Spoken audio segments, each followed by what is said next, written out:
আমরা দেখতে পাচ্ছি তৃণমূল নেতা আনোয়ার খান তিনি কিন্তু ইতিমধ্যে শিয়ালদা কোর্টে রানার সমর্থনে এলেন। আমি রানা এই দীর্ঘদিন ধরে ওকে চিনি। আমি ওই ছেলেটা এর আগে কোনো এলিগেশন নেই, কোনো একটা কেস দেখাতে পারবেন না, খুব ভালো ছেলে। একটা দুর্ঘটনা ঘটেছে, পাশে আছে নিশ্চয়ই দলে পাশে আছি, দলের ছেলের জন্যই এসছি। রানার পাশে আমি রানার সঙ্গে আছি, তৃণমূল কংগ্রেসের সঙ্গে আছি। ভিডিওতে তো দেখা যাচ্ছে কিছু মানুষ তো সেখানে মারধরের ঘটনা ঘটাচ্ছে, লিখিতভাবে তো অভিযোগ। আমরা প্রতিবাদ করিনি, আরেস্ট হয়েছে, আইন আরেস্ট করেছে। কিন্তু রানা একজন তৃণমূল কংগ্রেসের কর্মী, সে কোর্টে কাজ করবে, দল তার কর্মীর পাশে দাঁড়িয়ে আছে।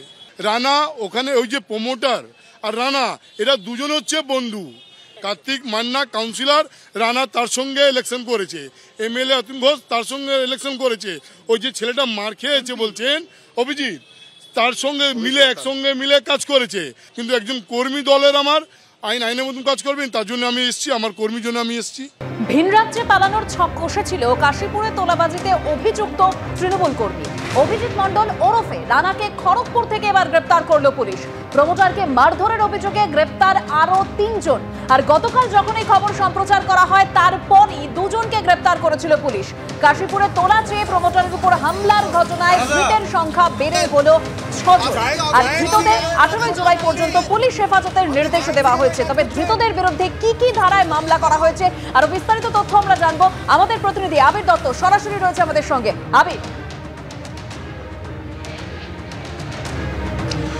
দেখো শুরুতেই তোমায় জানাই যে যেটা জানা যাচ্ছে পুলিশ সূত্র থেকে যে এই যে 6 জনকে গ্রেপ্তার করা হয়েছে তাদের বিরুদ্ধে যে অভিযোগগুলো হয়েছিল সেই অভিযোগের ভিত্তিতে তাদেরকে গ্রেপ্তার করা হয়েছে এবং সেই গ্রেপ্তারের পর তাদেরকে আজকে শিয়ালদা আদালতে পেশ করা হয় এবং সেখানে তাদের যারা আইনজীবী তাদের তরফ থেকে যেটা জানানো হয় যে এই যে ঘটনায় সেই ঘটনা দুপক্ষই যারা অভিযোগ করছেন বা যাদের বিরুদ্ধে অভিযোগ তারা এই বিল্ডিং বানানোর কাজেই তারা নিযুক্ত বা তারা বিল্ডিং বানিয়ে থাকেন তারা, এবং তাদের পুরনো কোনো রাগ এবং সেই বিষয় নিয়ে তাদের একটা ছিল এবং জামিন চাওয়া হয় এবং তোলাবাজির ঘটনা নয় বলেই দাবি করা হয় অভিযুক্ত তরফের আইনজীবীর তরফ থেকে। নিজেদের মধ্যে ঝামেলা এবং সিসিটিভিতে রানাকে মারধর করছে সেই বিষয়টি দেখা যায়নি এমনটা তাদের আইনজীবীর তরফ থেকে জানানো হয়।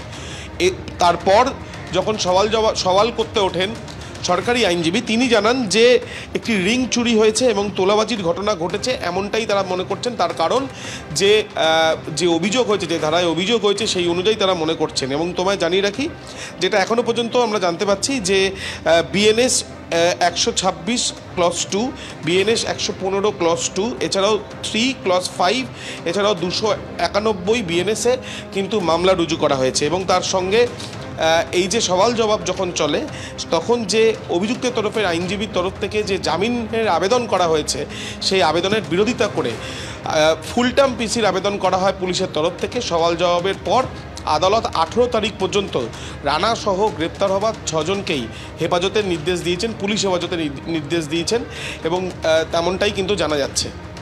ধন্যবাদ আবির। আমরা পুলিশ প্রশাসনের উপর আমরা আস্থা রেখেছি এবং আমরা খুশি। আমরা আশা করব যথাযথ ওদের যাতে শাস্তি হয়, ভবিষ্যতে যেন ওরা এরকম আর না করে, এমন দৃষ্টান্তমূলক শাস্তি আমরা চাইছি যাতে ভবিষ্যতে ওরা আর কখনো এরকম আমার ভাইয়ের উপর অত্যাচার না করে। হ্যাঁ, যোগাযোগ করেছে, হ্যাঁ আইও যোগাযোগ করেছে, বড়বাবুর সাথেও কথা হয়েছে।